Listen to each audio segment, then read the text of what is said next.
everything. It excludes like gravity and radioactive decay and things like that. So how do we get into nanotechnology? Well, these are carbon forms, and we call them allotropes. That means the same atom, but different structure. So we know in the bulk crystals, right? You can have diamond, and diamond is one of the hardest substances, but it has what we call a face-centered cubic structure. You can also have carbon and graphite form, and it's layered. It's hexagonal and layered. And this is one of the softest structures. So just because you're using the same atoms of carbon does not mean you can have vastly different properties. And then we have the atoms, right? A carbon atom here, and then you can put it into molecules like carbon dioxide. But long time ago, nature did this, mankind could manipulate this, and now only recently can we now take these atoms and molecules together and form what we call, these are different allotropes of carbon, 2D graphene, carbon nanotubes, where you take graphene and you wrap it around, or you take a graphene nanotube and you shrink it down and you get a buckyball. So these are what we call the nanoforms. And this is what we're going to talk about because this is where the new science is. Now, if you look at intro to nanotechnology, there's a very famous physicist. His name is Richard Feynman, one of the best. He's called the physicist because he taught us the most. He wrote a paper, there's plenty of room at the bottom, and this is kind of the advent of the idea of nanotechnology, whereas he talked about if you could manipulate atoms, if you could move atoms from place to place, what would you get? And then Binnig and Rohrg of IBM Zurich Research Lab invented the scanning tunneling microscope that allows you to image atoms, and then some smart guys there also were able to spell the letters of IBM, so they were able to move xenon atoms on a nickel template with this STM and spell IBM. Now, I guarantee you, nature doesn't really care about IBM, and it doesn't probably spell it out like that, but it's kind of a neat thing. And then in September of 1985, these guys at Rice University found what they call the buckyball, C60. And once these two discoveries occurred, then all of nanotechnology was open because now you could actually manipulate atoms. And that's what the whole story of nanotechnology is. Now, if you look at it, there's 92, roughly 92, there's some debate on exactly, but there's roughly 92 atoms from hydrogen to uranium that builds all the universe, all right? And these atoms are perfect structures. And I'll explain to you why they're perfect. Well, we need man-made atoms because we're not trying to build the universe. We're not trying to build nebula. We're trying to build buildings, lighting, cars. This is what the things that we deal with is in the realm of what mankind needs. And how do we use the manipulation of atoms to form structures that allow us to do this? Well, that's what we're going to discuss. So what is nanotechnology? Well, the generic definition is it's the branch of engineering that deals with things smaller than 100 nanometers. This has to be one of the most useless definitions ever. I could say, I'm going to make a meter engineering. It's the branch of engineering that deals with things smaller than a meter. Or, so that's why actually the regulators have problems because, if you think of it, people think just because it's small, there's not a lot there. Well, there's a lot of stuff under 100 nanometers, lots. Everything in the world can be classified under 100 nanometers. So this is not really that useful. Really this is probably the most useful one is by utilizing atoms as the building blocks, and that's why it's small, it's possible to create structures, and the structures we want to create are crystals, because crystals are ordered, that have unique properties that are normally unrealizable. They can occur in nature, but they usually don't happen. That have atomic arrangement and size-dependent properties. And this atomic arrangement is very, very important. Now, I'm going to give you the real definition of nanotechnology. You're not going to like it. So this one, you don't have to remember. By utilizing quantum effects that arise from reduced dimensionality, it is possible to create structures that have unique properties that are normally unrealizable in nature. Obviously, this is not that useful. However, for physicists, this is very useful. However, this is really the main definition of nanotechnology. And that's all you have to need. And I'll teach you a little bit about this. And I'll also teach you about reduced dimensionality effects because that's how the things rise. Now, I would like to tell you a little bit about dimensionality because we'll talk about it a little bit. But when we talk about dimensionality, we live in what we call the 3D world. Okay? I can throw up a baseball and it goes in 3 dimensions. The 2D world is not what I call a mathematical 2D world. You know, there's a cartoon, Calvin and Hobbes, right? And Calvin says he's going to be 2D man. He needs to turn sideways, and no one's going to be able to see him. Well, that's true if it was a mathematical. What we're talking about is quasi 2-dimensional, quasi 1-dimensional, and quasi 0-dimensional, because when you take something like an electron and you confine it in 2 dimensions, 1 dimensions, or 0 dimensions, you get unique atomistic effects. And the real thing is a 0-dimensional structure is the atom. And the reason why the atom is a 0-dimensional structure is because the electron is confined in all 3 degrees of freedom. So really, a 0-dimensional structure is really saying that you have no degrees of freedom. And that's really the definition. The dimensionality is more of a way that we talk about it, but it's really the reduction in degrees of freedom. So the next thing you have to know is, I told you that this thing is the interaction of light with matter, right? Light with electronic structure. And we know very well that like this laser, right, has a certain amount of energy coming out because it's green. That red laser has a certain amount of energy. Each photon or each particle of light has a certain amount of energy. And so the photon is an absolute metric, a ruler. It allows you to measure things very accurately at the atomic scale or any scale. So this thing, when we talk about green light, its properties are very well defined. By the way, all of light travels at the speed of light, 3 times 10 to the 8th meters per second squared. But this is what we have. So, you know, when nature formed, it allowed us to have the photons with very defined properties and the atoms. And so I'm going to tell you a little bit about quantum mechanics, and then we'll get into more of the specifics of nanotechnology. So, long time ago, people realized that when they looked at these stars, this is a long time ago before they even knew atoms, they would see lines. This is called a Balmer series. So if you take a prism, and you won't see it like this, but you'll see absorption lines. If you take a prism and you look at the sun, you'll see absorption lines, and they didn't know where those lines came from. We know now that they come from atoms, and the reason why this occurs is because the electrons can only have fixed orbits, and they transition up and down between those orbits, and that allows you to see a transition of light. So this is what we call the physics of the atom. The atom has the electron bound in certain energy levels, and the transition of the electron to different states allows you to see light, like this. Well, what if, you know, and so this is where we're going. But I want to tell you now what the basis of the atoms and why crystals are so important. So if you look at the quantum mechanics, you say the universe is made up of fundamental particles. And the quantum mechanics describes these particles. This you just have to accept. And it's true because we see it. But one of the things that's very important is the fundamental particles of the same type are truly identical. So when you look at an electron, all electrons are identical. So let me give you an analogy. Oxygen atoms. All oxygen atoms are identical. Now, what does that mean? Well, there's some mathematician. He said that as you breathe right now, there's probably 1 oxygen atom from Alexander the Great in our lungs. And that's probably mathematically true. But it's completely quantum mechanically false. And the reason why is the oxygen atom that's in your lungs cannot be tagged because they're all identical.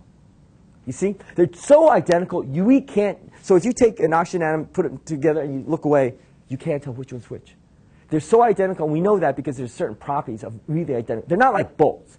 Each bolt may have 1 atom. These are truly identical. They're so identical, and it's so profound that the oxygen atom in your lung is exactly identical to the oxygen atom in the dinosaurs. And it's more profound is the oxygen atom that's in your lungs is exactly identical to the beginning of the formation of the universe back 13.7 billion years. That's how identical they are. So what's really interesting is when we look at the properties of the oxygen atom, you're actually looking at the properties of everything that goes back to the beginning of time. And what's unique about that is you're connected. That shows that, you know, what we're doing, what's here, is all the same as what happened a long time ago, 13.7 billion years ago. It's amazing. The other thing is these particles can be divided into 2 categories, material particles and force particles. And then, like the atom, if you put the electron, you bound it in a 0-dimensional structure, or you completely confine it so you reduce the degrees of freedom, you can get what we call atomistic effects. So this is a possibility for us for making man-made atoms. So now, and these quantum effects do depend on size. And the smaller you get, but there's also a very interesting thing. These atomistic effects disappear. As you get to like our level, you don't see atomistic effects. You only see them at the small levels. So the two things you have to get out of the basis of quantum mechanics is you want identical particles. Well, I can't make identical particles, but I can make a crystal. And when I look at the crystal, I know that every atom in there is identical, its arrangement is identical to another crystal. So that's what we're going to do. And then we're going to confine the electrons in these crystals to make man-made atoms. And that's really the key of nanotechnology. So here, so we look at the atom again. So this is hydrogen. And if you look at that thing we call line spectra, where you look at the sun, this is emission spectra, but you would see absorption spectrum when you look at the sun. You would see these distinct lines. What if I could make a crystal that was small, emit light like that? And we can do this. So I show you something, and this is called the nanocrystal of cad telluride with a zinc sulfide shell. And depending on size, I can get light to come out at different colors. And here's the colors. So you see right here. Very interesting. So you say, this is kind of interesting because now I got a system that looks like the atom. And we know this is good because this created the universe. It created the hundreds of billions of galaxies and stars. And then you say, well, you know, this is not that good. Look, you see how broad it is? Look how sharp that. Well, we're not trying to create the galaxies. We're trying to create like lighting. You know, when you look at a white light bulb, unlike this laser's at like 532 nanometers. It's got a very specific wavelength. That white light bulb is very broad. It covers from, I don't know, 450 all the way up to like 950, and that's what your eyes see. And your eyes only see from like 450 up to 750 nanometers of wavelength. Well, we don't need such good atoms. We need okay atoms, right? So that's kind of where we can go. Now, how do you make these things? So we have to do a little bit more of atomists, and then we'll talk. So when you look at the periodic table, one of the greatest known collection of information in the world. If you know the periodic table, and that's all you knew, you could invent all sorts of things. So what I did is I take a small element of the periodic table, and I'm going to talk to you about a crystal called gallium arsenide. It looks like diamond, but it's a binary. There's two. So if you look at it on the periodic table, these is ordered. You take gallium with 31 electrons and protons, and arsenic with 33, and you can make them bind together. Now what's interesting is when they bind together, they form a structure which is called face-centered cubic, but you don't have to worry about that. We just draw it this way. This is easy. So you have gallium, or wherever you have a gallium atom, you have an arsenic atom, right? So this is what this represents. But, and this is kind of the easy way of talking about it, but what's interesting is there's two other atoms above it, aluminum and indium. If I take aluminum and I put it in for the gallium, aluminum has stronger electron bonding than gallium because the electrons on the outer shell are closer to aluminum. On indium, it has weaker because the electrons are further away from the protons. So if I want to make gallium arsenide a little bit stronger, I put aluminum in there. And we can do this. We do this all the time. If I want to make it a little bit weaker, I put indium in there. Pretty neat. We can manipulate the crystals because they're crystals. So this is kind of the story of what we're going to do, and I'll try to take you through this, and then but you're getting the essence of what we're trying to do. So here. So what do we do? The language of quantum mechanics, nature's atom versus man-made atoms. You have the electron bound to the proton. And then if you do this, you can make what we call a step diagram. So this is some of the language that we use, where if you look at the electron going from one state to the other, it moves and it'll emit light. Well, how do I do this? And this is where we do about how do I get things to reduce dimensionality or reduce the degrees of freedom. What I do is I can take gallium arsenide, which you know is just this gallium arsenide that I drew, and I can sandwich it between something that's more strongly binding, because what I do is here I have gallium arsenide, and then I take and I replace some of the gallium with aluminum. And if I do that, because the aluminum is more strongly binding to the electrons, this material is stronger than the gallium arsenide, and therefore what will happen is the electron will get trapped in here. And therefore I can get transitions just like the atom. And that's what we want to do. And if you do this, and this is how all these structures are made, so every laser in the world is made by this type of structure. Every laser point, everyone. So this is a very important thing. So this is how we do it. So what we did is I put the electron in here, and now it acts what we call quasi-two-dimensional, because now it can only move in 2 degrees of freedom, and it makes an atom. It makes a man-made atom, or a nanocrystal. Now, the other thing that you have to remember is electrons in bulks act like baseballs. So when you take an electron and you put it into a crystal like I showed you, it acts just like a baseball. Also, electrons, when you put into the crystal, the electron gets lighter. When you put the electron into the crystal, there's a buoyancy force, so the electron actually floats in there better, like if you jump in a pool. What do these two things mean? And I'm going to show you the ugliest diagram in the world, but I'm going to show it to you because this is in every nanotechnology book ever written. Every nanotechnology book has this, and nobody explains it. What you do is when you put the electron into a solid, it acts three-dimensional. And the way we show this is we show the energy versus what we call the velocity. In this case, it goes as squared, just like a baseball. But if you take and you now put that electron into a 2D structure where you reduce it 1 degree of freedom, it actually doesn't have that. It doesn't obey 1/2 mv squared. And actually, if you put it into a 1D structure where you put the electron, it looks like this. And if you put it into a 0-dimensional structure where you bind the electron so it has no degrees of freedom, it looks like this. But what is that?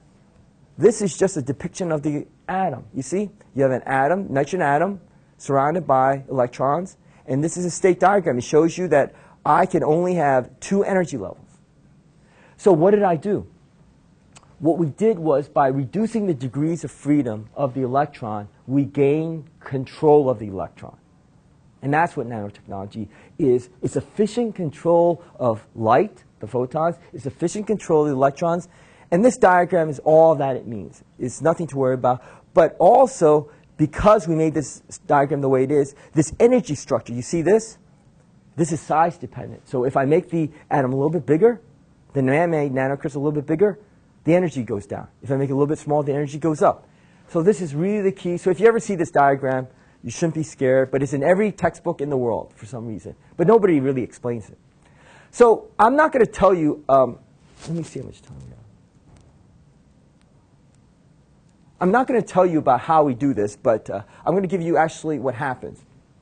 You kind of got the basics. So what we do is we can put, materials of stronger binding, stronger, and then you put the electron in there and it binds it. So what happens if you make lasers using nanotechnology? Long time ago we made lasers and we just put 2 crystals together, just like this. So you can take a big bulk crystal and you put it together and glue it. And you don't glue it, but you kind of stick it together. And you can see this is the threshold current versus year. And this is a metric of efficiency of the laser.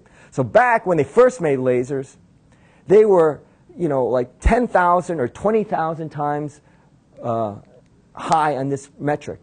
Then what we did is we made 2D structures, and we got a factor of efficiency of over 10,000. And if you go to 0D structures, you can get factors of huge benefits. And this is what you did, because you know why? Because we know where all the electrons go now in this structure, and we know where all the photons go.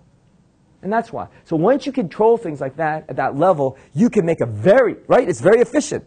10,000 times more efficient than the first ones. And so lasers, you could do this, but now you can't do this. And actually what's funny is you have to have tools like this. So to make small structures, you have to have this machine. It's called the vapor phase deposition reactor. They call it a reactor, but it makes these crystals, and this thing costs $2.4 million. It has to be in a clean room that the facility costs like $10 million. So just to make these little tiny lasers is very expensive because you got to put all the atoms where you want it. So we had this in my old lab in Chicago. But yeah, this is called a metal organic chemical vapor phase deposition reactor. It grows 4 crystals at the same time. This is a crystal of gallium arsenide, and that's one of the major laser components. The other one is indium phosphide. But yeah, it's kind of odd, right? You're making small structures, but it costs a lot of money. But that's life. There's ways of making these structures, and I'll show you one. And the thing that we use in nanotechnology, and it's very cool, is what we call self-assembly. You use the properties of the crystals so they form by themselves. You don't have to make it. And what they do is very interesting. If you put germanium on silicon, and these are actual structures of germanium quantum dots, or nanocrystals on silicon. If you make germanium, it has a larger lattice constant. The spacing between the atoms is bigger, and you put it on silicon, which has a smaller lattice constant, you'll get island growth. These things will automatically bunch up. And then they look like this, and this is a TEM micrograph. But if you do this, you can also get light out. When you get light out, that's a signature of that you're making an atomistic structure. You can also put holes in silicon, all right? So silicon doesn't normally emit light. And if I had one of those things, I could show you. But you can put tiny pores in silicon. If you do that, you can also get light out, just like the atom. So there's many ways we can play the game. So I'd like to talk to you a little bit about molecular engineering, because a lot of guys have heard about this. We talked about graphene, one sheet of carbon. 1D carbon nanotube, it's graphene wrapped around, make into a tube, and then we have the buckyball. That's nanotube shut down. What are the things that are really kind of cool? One is, if you look at carbon nanotubes, they can have electrical conductivity 1,000 times greater than copper. 1,000. The thermal conductivity is 20 times greater than copper. And you can have things, a length to diameter ratio of 1,000,000, and it's 300 times stronger than steel. Pretty amazing by using nanostructures. So if you ever want to know, there's a mantra that we say for real estate. It's called location, location, location. Venture capital says management, management, management. In nanotechnology, we're control freaks. Control, control, control. You got to put everything where you want it. And really, the biggest return in this area is where you take nano with bio. Nano is not anything. Nanotechnology is not anything, really. Or nano-engineering is something. But if you combine it with bio, with solar, with energy, with military, with materials, that's where you get the biggest bang for the buck. So I'm going to talk to you a little bit about the applications of nanotechnology. And the reason why nanotechnology works very well with biological structures is the size, the scale of things. If you look at, let's say, DNA, it's 2.2 nanometers wide. It's in the nano realm, and so we can actually take structures and couple them with biological structures. So where are the applications for nanobio? The size of nanomaterials are similar to biological structures, right? And there's two uses. One is ex vivo, which is outside the body, and the other one is in vivo, in the living organization, and then there's also in vitro. One of the biggest technologies that are coming is called lab on a chip. What is that? So lab on a chip is where you would have a chip, and maybe you take a piece of saliva, and you would wipe it on the chip, and then the chip would then tell you all sorts of things. And so I'm going to give you and we actually are working on this in my company. It's called targeted fluorescent imaging of cancer. What is the problem with cancer? Cancer is very interesting because it's this growth of cells that have become abnormal. And so the NIH, the National Institute of Health, has said the following. The most important thing in cancer is not therapeutics, which is treatment, is diagnostics. Because if you catch cancer early, the prognosis is good. If you catch it late, the prognosis is bad. So they care a lot about what we call diagnostics. So what's the problem with cancer when you're trying to diagnose it in the body? One is, I show you, this is a graph of signal versus wavelength. So if you're trying to take a laser and shine it on some cancer cells, what's the problem?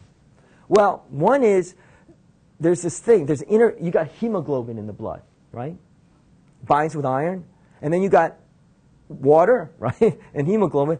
These two things create a lot of interference. So what you want to do is there's a point at about 780 nanometers, which is in the infrared. So if I can make a laser there, it'd be very useful for cancer imaging. So this is what we're looking at. And what we're looking at is what we call epithelial. Doctors have funny ways of talking. Epithelial neoplasms. I think, we talk funny, but, what it means is just means surface cancer. But that's what they call it. And these are very deadly, but early detection requires what we call high specificity. So how do we do cancer imaging?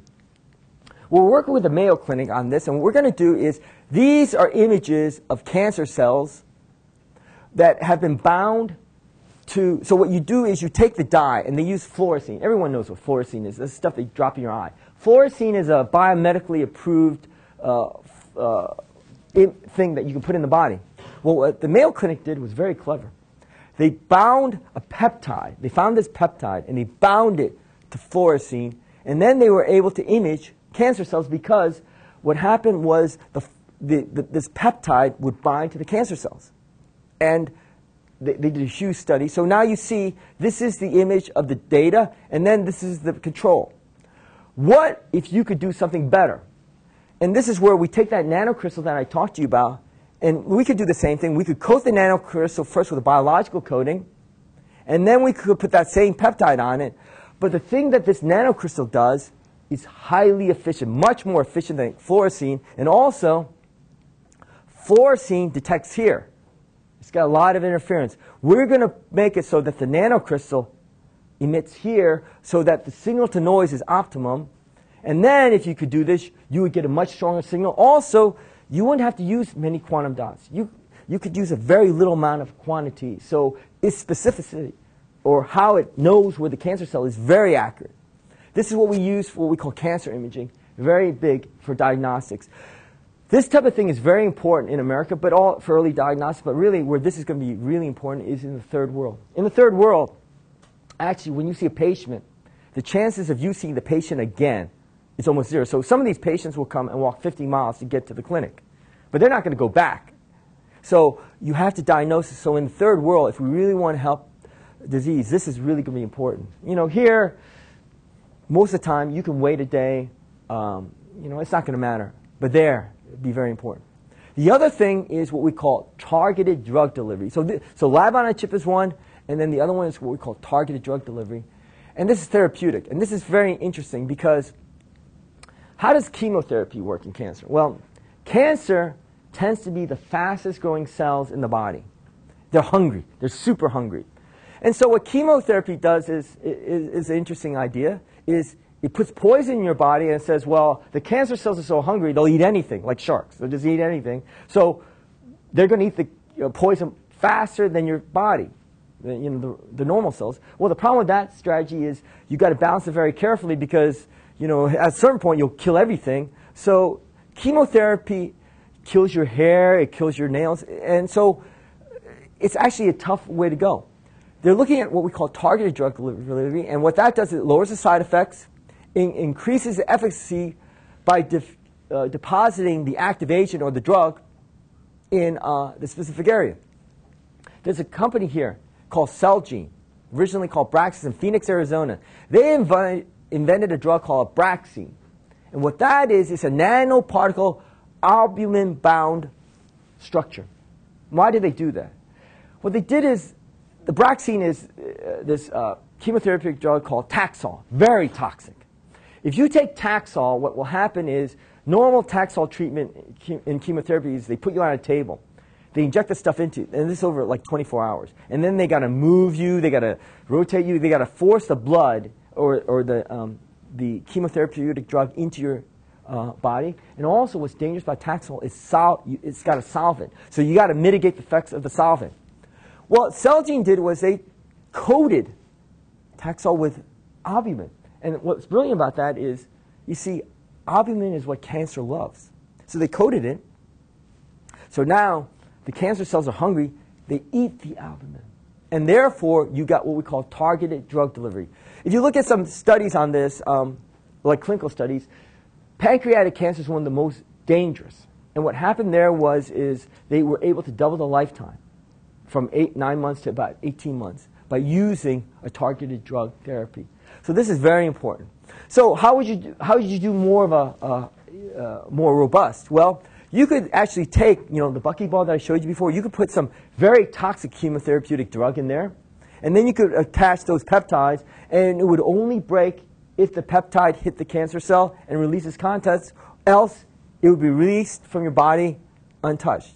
The thing that's good about this is really the key is what you want to do is, this could be very toxic, but if you could get the levels, because this is so specific, if you could get the levels of the drug so low that FDA didn't care. So everyone in here has some arsenic in. Arsenic is a poison, but every one of you has some arsenic in there. If you could make something that actually could be at a level that was below FDA regulation, then you could actually use this in a therapeutic dose, preventative. Also, it'd be very important for third world nations. Let's say you want to use antibiotics and things. You wouldn't have to use massive doses. You could use very low doses and therefore actually do much more, it'd be much more safe for the the patient. Nano-energy, another area. Did you know the sun puts out 165,000 terawatts of sunlight? This is the Earth, right? We only need about 10 terawatts. That's equivalent to 150 million barrels of oil. You know, oil prices are going up, right? And I don't know about you, but we should really harvest the sun, because that thing is what gave us life. You know, we talk about the crystals as, you know, and maybe there's some mythical properties, but the sun, man always knew. You know, they used to call it God, right? It was, but this is the giver of life for Earth. If you look at what we call standard solar cells, what's the problem? Well, this is what we call the terrestrial spectrum. This is what the sunlight looks like as a function of wavelength. Well, if you use normal silicon, you only get a fraction of the usable wavelength of light. So what can you do? Well, you could actually take things like this. Like people are looking at using things like this. To make solar cells, you can make these broadly absorbing. They emit, but they also absorb. So people are looking at what we call, for photovoltaics, they want to make higher efficiency. So they would like to use things with quantum dots that are broader absorption. The other thing is you've got to lower the cost by about a factor of 10. Also, because the sun doesn't shine at night, you need batteries to be more efficient, and you got to improve by a factor of 10 also. There's things called fuel cells. I don't know if any of you have ridden in, but I've ridden in a fuel cell car. It acts just like a car, and what it does is it takes you know, H2 plus O2, hydrogen plus water, and it gives energy and water. Well, water's not bad. It's not pollution.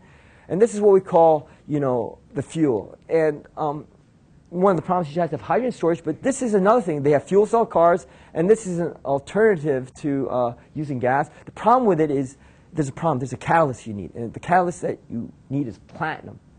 And someone told me, I don't know if this is true, but they say there's about 1 meter by 1 meter of platinum in the world. So there's not a lot. You don't need a lot, but you know, there's not a lot. The other thing is you need to replace nanotech lighting to replace these light bulbs. Did you know that in Shanghai, China, 30% of the energy cost is in lighting? You know, so if you could make high efficiency LEDs like you know that you're seeing these days, a typical incandescent is I think 5 or 10% efficient. These LEDs are almost 80 to 90% efficient. You could save a lot. Passive solution. One of my favorites is nanofilm. There's a company in Cleveland, Ohio, and what they do is very smart. And this every house in Arizona and building in Arizona should have it. They coat a film, just like you put those films in your car. And what happens is this nanofilm, it lets the sunlight in the winter, and it doesn't let the sunlight in the summer. And they just coat it on. You could have highly efficient cables, you know, carbon nanotubes of that. You have to rewire the electrical grid. This has nothing to do with nanotechnology, but our grid. So if there's a power outage in Arizona or in New York, there's no way that we can send power to New York. There's just no. So if you could actually have the grid connected better, you could have power outages and they wouldn't affect each other because the power would be everywhere. One thing that's really important, and this is where maybe you guys can think of it. This is really a good place to go into. Nano-Bio is also good, but is this Megatroplis problem. Did you know that pretty soon, by 2050, I believe, most of the world will be in these megatropolises, like Shanghai, China, New York City, Chicago. And the megatropolis problem is related to what we call water purification. So 75% of the Earth is covered with water, 97.5% is salt water, and fresh water is less than 1%. Presently, we're using what we call diatom filtration or net. But you know, if we could make a way of cheaply taking water and filtering for purity, but the other thing is saltwater desalinization. This is very expensive. If you could make a membrane, a nanotechnology membrane, it'd be good. And so you could actually then supply all the water in an effective way. But this is really, if you have some areas here, this would be something to work on. Waste management. There's this thing called nano iron, and it looks like this. And what happens when you make things like nano iron is it sticks to things. It's very sticky. So you can actually put this stuff inside of, let's say you've got trichloroethylene. There's at the Motorola on McDowell, they have a super fun site there because they put trichloroethylene in the water. You could put this in there, it would bunch it up, and then you could filter it out. You could also do this with carbon nanotubes, but there's lots of things here. So this is called what we call remediation and water purification. But this one, Both of these are very important. So what I've given you is an overview of what nanotechnology. Now you have the basics. I've given you an idea of its applications, its uses. And remember, it's not really nanotechnology solving things, or it's small, but really it's the application of nanotechnology with bio, with energy, with environment. Where there is no nanotechnology cluster, I'm the chairman of it, and we do education, like here. We also work with small companies, and we have a lot of expertise on various aspects. So I'm going to summarize. Nano-engineering. Oh, I didn't say this, but I forgot about this. But there's two forms. One is, like I said, these crystals, right? Well, it's tiny crystals. And the molecular form is the carbon nanotubes, the buckyballs. There's two forms. Mostly electrical engineers and physicists work on this, and mostly chemists work on this. Remember, we look at low-dimensional effects or reducing the degrees of freedom of the electron or the photon, whatever. We got to do this. And remember, the main problem with if you want to get into nanotechnology, you have to be multidisciplinary. You got to be able to actually have many skill sets. It's not just being an electrical engineer, and no, you have to actually have a background in bio or energy or environment or military. So this is really where the cutting edge comes in: nano, bio, nano energy, and nano environment. And with that, I'll take any questions you have on whatever. And if you want to come, you can come here and look at this too. But yeah, thank you.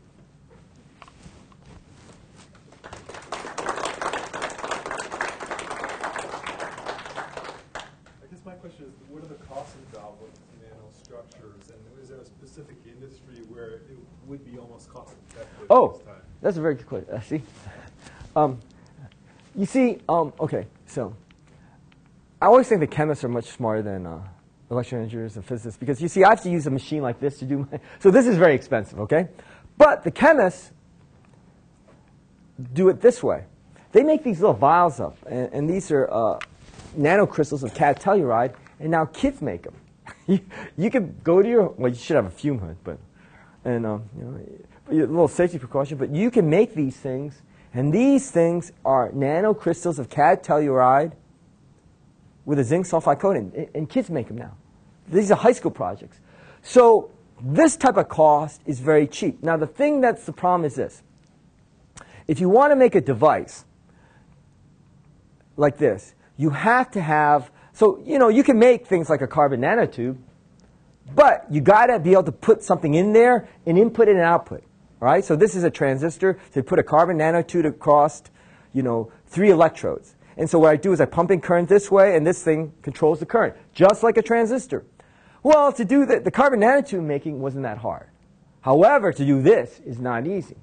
So there's two things I want to say. One is, if you look at the way we do it, because we do it on a substrate, we actually already get the connection. So our cost is very expensive to make, but we do the whole thing.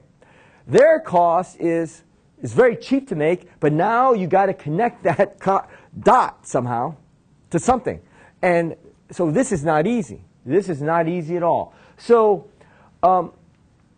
this has been very exciting because people are trying to do this, but the problem with this stuff is, I talked to you about making this into a solar cell. Well, this is hard because what's the problem? You got to get the light. Well, you can get the light in, right? But how do you get the electron out? Because these things are all, separated, and so people are working on these things. So there's two ways that they're doing. This one is one way, and the other one's the other way, and you have to figure out, there might be a melding of the two or whatever, but really, they both have problems. But when you see kids making nanocrystals, that's pretty impressive. I mean, they just make them. Anyone can make them. So the cost varies, but ultimately the cost will be high because you've got to manipulate the atoms. But that's going to go down. If you look at the initial work, it was very high. Now it's, back then to buy this stuff, I don't know, probably 5 years ago, it cost you thousands of dollars. Now you can buy it, you can get one of these. They'll send you a vial for free. It's very cheap. It's actually very cheap to get a pound of it. And we don't even make our own. We just buy it. And then you mix it with DI water, and it's not that expensive. Other question? Yeah. I was just saying, can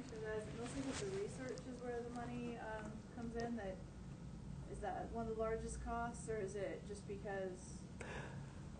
It is the research, but it's also how do you utilize this in, so there's two. One is the research because you got to develop all this stuff and then you got to make it into a manufacturing form and then it has to be cost effective. The second thing is you then, you have to be able to integrate it into energy. So you say, okay, we're going to use this in energy. Well, so there's the cost of the material, but then there's the integration cost of how do you make it useful.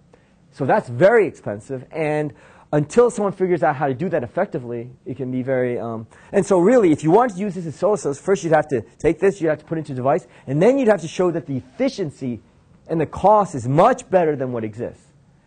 And so, yeah, so this was the research. Now you want to do development of integrating into the product, and that's not so easy. And, but you have to realize, when do they discover really the experimental manipulation of atoms? 1980. I think most of you were probably born after that, but some of you might have been 19. I mean, I don't know. I can't do the count. Most of you are like 1987 or something. I don't know. But so it was right at your birthday. So you should be very happy that nanotechnology. So it's not very long that they just started doing this, and they made huge amounts of progress. And I'm telling you, this was when they made this first time. This was like Nobel Prize winning work. Now kids are making it.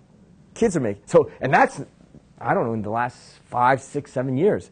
So I looked on, when I was first investigating some of this stuff, because we don't make this stuff and I'm not a chemist, I was like, oh. And I found this recipe. It was from a high school.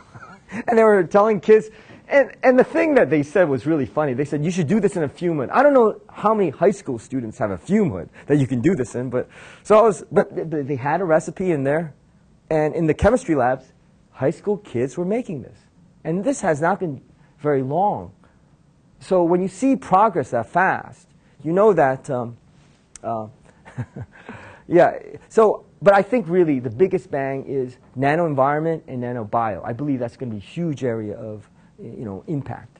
And we just have to see how that works.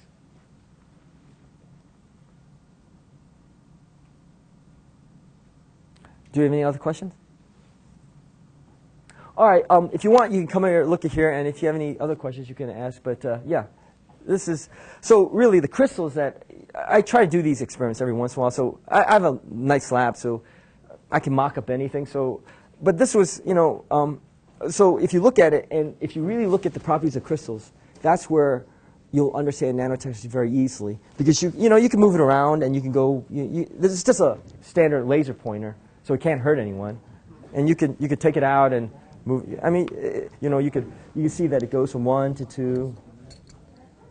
But yeah, I see the second dot now. yeah, yeah, and you see, if you have let me put Does it have to be right there? well, no, it does that. But what you see here is like this is most. If you take your and you put it here, you see here you can all hold this, and this will show. You'll see 2. Oh, okay. Yeah. Now I can see the.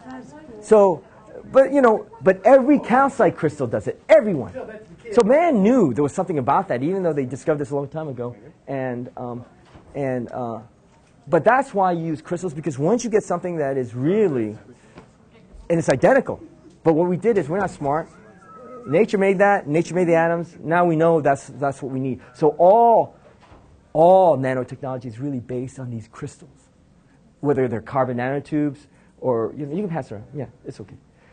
Carbon nanotubes or whatever. And that's what's really fascinating is, and also, man knew this was valuable, really valuable, and he knew this a long time ago. And so if you really think of it, it's kind of interesting that man was pretty smart. He was smart. He knew this was going to be important. But you can tell it's important because you look at it, and it's so. Well, that's just normal. They didn't. You see, it's just someone found that, and I bought that at some store. So whenever I go to these shops, I always find it interesting because I'm always saying, well, I want to look at the crystal, and I should bring my laser beam, but because you can't tell how good it is, but they're always, oh yeah, you're buying it for like it'll heal your back or something. I'm like, no, I just they have all these crystals, and it's kind of funny. I find it very funny. We're skipping it this Friday because. Yeah, but yeah. Yeah, no. So there's a lot of different things, and you get all sorts of things that have different crystalline properties. Yeah, but the thing is they're all regular, and when you have something like that, that's really, you know there's something up. And that's why, you know, we like to think we're really clever, okay? And we're smart, but nature teaches us. So really, I once had an argument with a guy. He said, oh, no, we're better than nature. And I said, and I was like, and he said, well, we can do this with this. And you know, and if you really look at it, you look at Saturn, you know, they just had the Voyager, one of those things go by, and we didn't know anything. We didn't know that, like, Titan had, you know, I think it has an atmosphere where methane exists in 3 forms, you know, like liquid, solid, and gas. So there's all this stuff that happens, and I think that's what's really amazing is when you see this, and that's why, no matter what we do here, if you keep looking, it's really exciting. But yeah, so we didn't. You know, you look at this and you know, so you know, you see the newspapers all the time, and it gets frustrating. Scientists discover he didn't discover anything. What he did is nature made it, but he might have found it. He didn't really create it. They definitely want to hear more. So you guys stay here, but I gotta have the next speaker come in. All so if you guys want to follow him outside, ask any more questions. Thank you so much. That All was right. great. You're welcome.